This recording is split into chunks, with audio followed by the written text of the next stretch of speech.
그날 햇볕이 따스한 백악관의 오후는 한가했다. 에치스는 백악관 경호원의 경례도 받는 둥 마는 둥 하고 곧바로 대통령 집무실로 직행하였다. 복도에서 친하게 지내던 브라이언 정책보좌관을 만났는데도 건성으로 인사하고 집무실 문을 열고 들어섰다. 카카, 지금 마오쩌둥과 스탈린이 만나고 있습니다. 그 둘이 힘을 합하면 우리와 영국이 힘을 합한 것보다 더 커질 것입니다. 이를 어떻게 했으면 좋겠습니까? 뭐라고요? 그 둘은 좀처럼 합쳐지기 어려울 것이라 하지 않았소. 그 둘이 합칠 수 없게 해야 해요. 우리가 대만을 포기한다고 하면 마오쩌둥은 우리의 양보를 알고 우리의 소련 고립 정책에 동조하지 않을까요? 그것 괜찮소. 그러면 지금 당장 우리가 대만을 포기한다고 발표를 하세요. 그들이 손을 잡으면 절대 안 돼요. 그렇게 하겠습니다. 그런데 말입니다. 마오쩌둥이 대만도 점령하고 소련과도 손을 잡는다면 최악의 사태가 아닙니까? 그렇군요.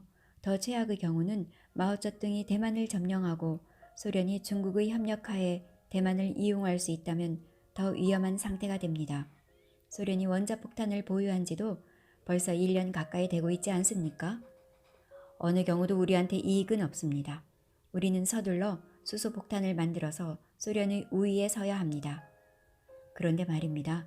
실은 미국의 현재 가장 큰 문제는 2차 대전 이후의 해이한 국방태세예요. 그렇습니다. 저도 이 문제를 가장 심각하게 생각하고 있습니다. 2차 대전의 승리감에 도취하여 지금 군기는 해이할 대로 해이해져 있으니까요. 그 문제로 저도 가깝게 말씀드리던 참이었습니다. 이때 부자가 울리고 비서실에서 카카, 지금 농무부 장관이 급히 결재받을 일이 있다고 합니다. 하자 트루먼은 한가한 말 하고 있다는 식으로 신경질 섞인 말투를 내뱉는다. 기다리라고 해. 어떤 결재도 잠시 중지해요. 트루먼은 에치슨에게 말을 잇는다. 그래, 해이한 미군의 군기를 잡고 해이한 미국 국민의 나사를 조이는 방법은 없겠소? 우리를 유리하게 만든 것은 지구의 어느 한 구석에서 전쟁이 일어나야 하고 미국이 이와 관련되어 있어야 합니다. 그래야 우리의 힘도 과시하고 군수물자도 팔고 세계의 경찰 국가로 군림할 수 있습니다. 그렇소. 그런데 지금은 어디서도 전쟁이 일어나고 있지 않지 않소? 한국의 무초대사의 말에 의하면 이승만은 북진 통일을 노래 부르고 있다고 합니다. 정말 밀고 올라갈 사람이기 때문에 미군에서 휘발유를 사흘분 이상 주지 않는다고 합니다. 지금은 그날분을 그날 주는 상황이랍니다. 휘발유 한 방울 나지 않고 펜쪽 하나도 못 만드는 나라가 미국만 믿고 저리 날뛰고 있으니 안타깝기 그지없습니다. 군대도 모두 9만여 명밖에 안 되는데 그중 4만 명이 후방에 있습니다. 전쟁을 노래 부르기는 이북의 김일성도 마찬가지입니다만 그 대신 이북은 이남의 배나 되는 군대를 보유하고 있고 주력 부대는 중국 형면에서 갈고 닦은 역전의 용사들입니다. 경제적으로도 이남보다 훨씬 우위입니다. 그 상황을 이용할 수 있는 방법이 없겠소? 있습니다. 우리가 허점을 보이면 이북은 당장 쳐들어갈 것입니다. 우리의 동양 방위선을 한국은 제외한다고 발표하면 어떨까요? 아주 좋습니다. 그렇게 합시다. 트루먼은 루즈벨트 대통령이 갑자기 서거하자 부통령이 된 지 불과 82일 만에 대통령을 승계한 사람이다. 그동안 루즈벨트 대통령을 단 2차례 만났을 뿐이었다. 그렇기 때문에 1945년 4월 12일 루즈벨트 대통령이 사망할 당시 트루먼은 정부의 정책이나 계획에 대하여 거의 파악하지 못하고 있었으며 원자폭탄의 개발이나 아카 일로로 치닫던 소련과의 관계도 보고받은 바가 없었다. 그런데도 그의 업적은 대단히 많다. 제2차 세계대전에서 나치 독일의 항복을 받았고 태평양 전쟁에서 원자폭탄을 투하하여 히로히토 일본 왕의 항복을 받아냈다. 냉전 시대에는 1947년에 그리스와 터키 정부에 군사적, 경제적 원조를 실시하여 공산주의자의 압력을 약화시켰고 48년에는 마셜 플랜으로 서유럽의 경제를 복구하기 위하여 170억 불의 원조를 4년 동안 제공하였다. 같은 해 트루먼 독트린을 발표하여 유럽의 비공산주의 국가를 주축으로 나토 북대서양 조약기구라는 집단 안보기구를 창설하였다. 1949년 중국 공산당 혁명이 성공하자 트루먼의 봉쇄 정책은 중국으로 확대되었다. 6.25 전쟁이 일어나던 날이 미국으로는 하루 전인 24일이다. 트루먼은 주말을 자기의 고향 미주리주 인디펜던스에서 보내고 있었다. 일찍 잠자리에 들려는 밤 9시쯤에 전화벨 소리가 요란하게 울렸다. 에치슨이 메릴랜드의 자기 집에서 건 전화였다. 카카, 급한 일입니다. 북한군이 남한을 전면 공격했답니다. 무초대사의 말에 의하면 전에 있었던 소규모 전투와는 완전히 성질이 다른 본격적인 침공이랍니다. 잘 됐습니다. 당장 개입하도록 합시다. 먼저 유엔 사무총장에게 연락하여 안보리 소집을 준비하라고 해요. 나는 도쿄의 메가더 장군과 통화하고 즉시 워싱턴으로 돌아가겠어요. 카카, 유엔 사무총장에게는 제가 즉시 연락하겠습니다. 메가더 장군과 이야기나 좀 나누시다가 푹 주무시고 내일 워싱턴으로 오십시오.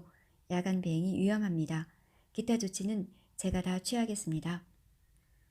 실로 트루먼의 한국전 개입은 에치슨으로부터 소식을 듣자마자 10초 안에 결정한 것이었다.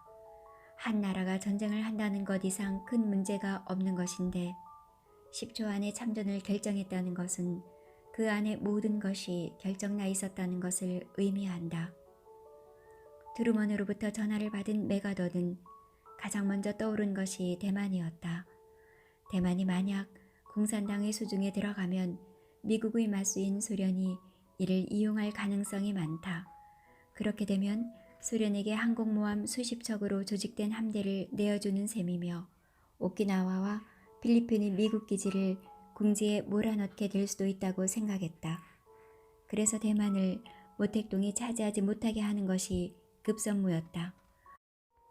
트루먼도 결국에는 메가더의 계획대로 대만을 봉쇄하면 한국 문제를 국부적으로 국한시키고 미국의 제2차 세계대전 이후 해이해진 정신을 재무장할 수 있으리라 믿고 메가더의 시책에 동의한다. 아직 중국의 대표권을 가지고 있는 장제스는 6.25가 터지자 전쟁의 배후에는 소련이 있고 이는 서방 민주주의의 아시아 정책이 실패한 것이라고 판단한다. 참모총장 저우주러우와 국방장관 꾸지자오가 총통부 총통집무실에 들어서자 장제스는 책상 위에 놓인 재떨이를 쓸어 팽개치며 소리를 질렀다. 이게 뭐야? 당신들도 생각을 해봐. 도대체 미국의 정책이란 것은 틀려먹었단 말이야. 유럽에서는 서구 민주주의가 북대서양 공약인지 나토 조약인지를 체결하고 마셜 플랜이라는 것을 채택하여 공산 세력의 팽창을 잘 막았지 않아? 그러나 아시아에서는 소련의 중국 침략을 좌시했지 않아? 중국 영화 정책을 쓰다가 이 꼴이 된 거지 뭐야. 그러나 우리는 미국의 비위를 거스리는 일은 어떤 일도 해서는 안 됩니다. 알았어요, 알았어. 꾸지자오 국방장관이 말해 장제스는 신경질적으로 대답한다. 그러다가 중화민국이 6월 29일 유엔으로부터 유엔 회원국의 한국전 파병을 승인한 안보리의 결의를 통보받자 즉시 3개 사단의 파견을 결정한다. 리우레니 장군이 지휘하는 제67군을 주력으로 제80군의 제201사단을 더하여 3만 5천 명 정도의 일개군을 편성하여 20대의 C-46 수송기로 병력을 실어 한국으로 나르기로 했다.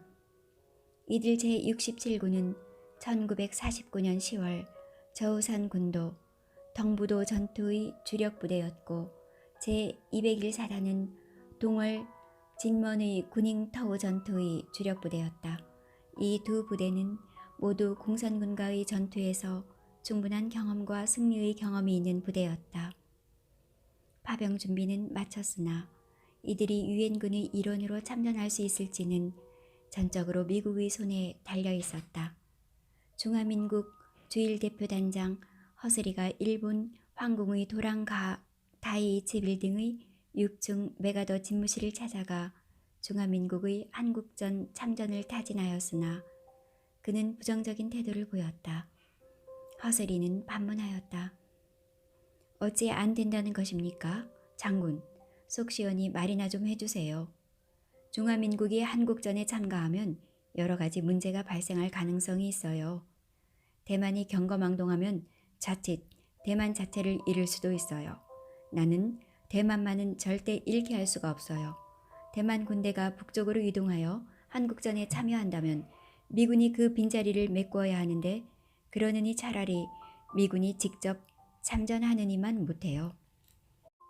그러나 장제스 총통의 의지는 아주 분명합니다. 우리는 유엔 상임이사국이에요. 우리가 한국전에 참전하겠다는데 못할 이유가 뭡니까? 안 됩니다. 지금 대만은 중화기가 부족하고 병사들에게 지급할 급여도 결핍되어 있는 상태라고 알고 있어요. 한국에는 아직 가용할 만한 보병이 있는데 그들이 패한 이유는 중화기가 부족했기 때문이에요.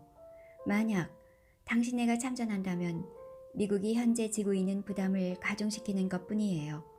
내가 먼저 제7함대 사령관을 타이베이에 파견하겠어요. 그래서 미 해공군과 타협하고 국부군을 재편해서 별도의 용도로 사용할 방법을 강구하겠어요. 국부군이 유엔군으로 참전하는 것만은 반대이니 그래야 하세요. 중화민국은 소위 유엔 5개 상임이사국 중의 하나이기는 하였으나 대만으로 쫓겨온 상태에서 다른 상임이사국과 동등한 자격 일수는 없었다. 펑더하이는 생각했다. 참전하여야 한다. 우리는 미국과 어차피 일전을 벌이지 않으면 안 된다. 나는 미군의 무진장한 지원을 받은 국민당군을 물리쳤지 않은가. 그렇다. 전쟁은 장비가 아니고 사람이 하는 것이다. 그때 마오 주석의 전령을 가지고 시안해왔던 이에 비서의 말이 머리를 세차게 때리고 있었다. 비록 자기 개인 의견이라고 전제를 달기는 하였으나 어떤 중대한 임무를 맡길지도 모르겠다는 말이었다. 예비서는 무엇인가 분위기를 알고 하는 말이었을 가능성이 크다.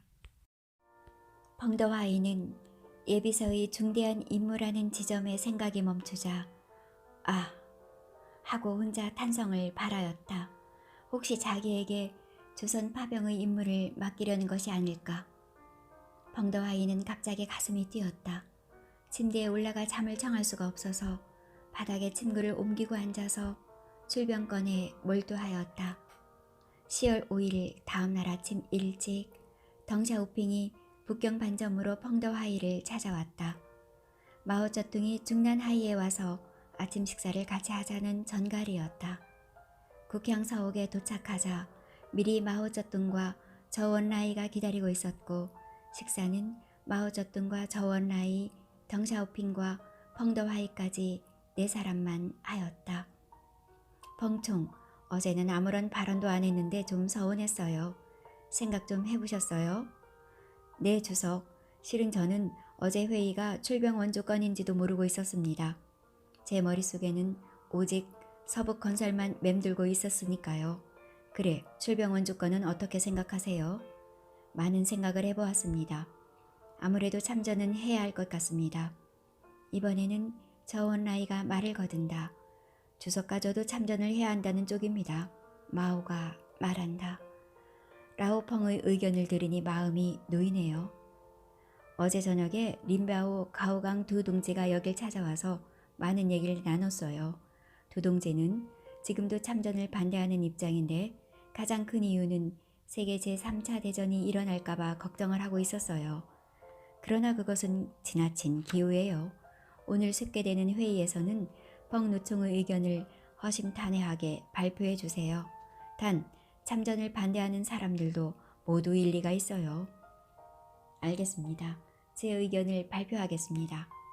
그리고 이것은 만약을 위해서 묻는 말인데 만약 참전을 한다면 누가 수장을 맡았으면 좋겠소? 제가 양상쿤에게서 듣기로는 중앙에서 이미 린바오 동지를 보내기로 내정한 것 같던데요.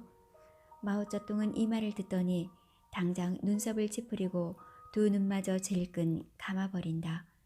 그리고는 잠시 생각하는 듯 하더니 한숨을 내쉬었다. 마오쩌둥은 그랬지요. 사흘 전에 나와 저온라이, 리우샤오치, 주던의 시서 상의한 결과 린바오를 보내기로 의견 일치를 보았지요. 그 이유는 그가 해방전쟁 전체 시기를 통해 동북지구를 이끌어온 사람일 뿐만 아니라 동북 제4야전군 사령관이었으니까요. 현재 남만주에 집결한 4개군은 모두 애당초 동북지구에 있던 부대인지라 일단 전쟁이 벌어지면 무엇보다 먼저 동북지구를 지원해야 하지요. 우리나라 장백산맥 지형의 특징이나 민정 풍속은 조선 북부의 실상과 대체로 비슷하지요. 이런 여러 면을 고려해서 그를 주장으로 보내자던 데 합의했지요.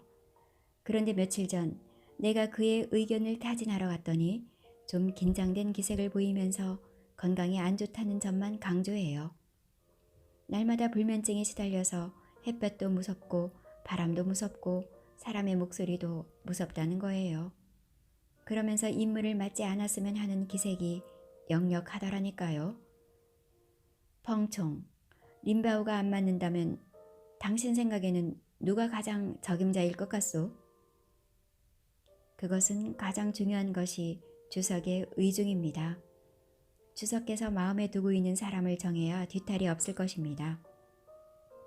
라오펑, 나는 실은 참전을 한다면 당신을 마음에 두고 있는데 라오펑의 의견은 어떻소? 펑더하이는 올 것이 왔구나 하는 생각이 머리를 젓고 여기서 뒤로 빼는 모습을 보여서는 절대 안 된다고 생각이 들었다. 만약 주석의 의견이라면 기꺼이 따르겠습니다. 단, 당 중앙의 의견 통일이 이루어져야 합니다.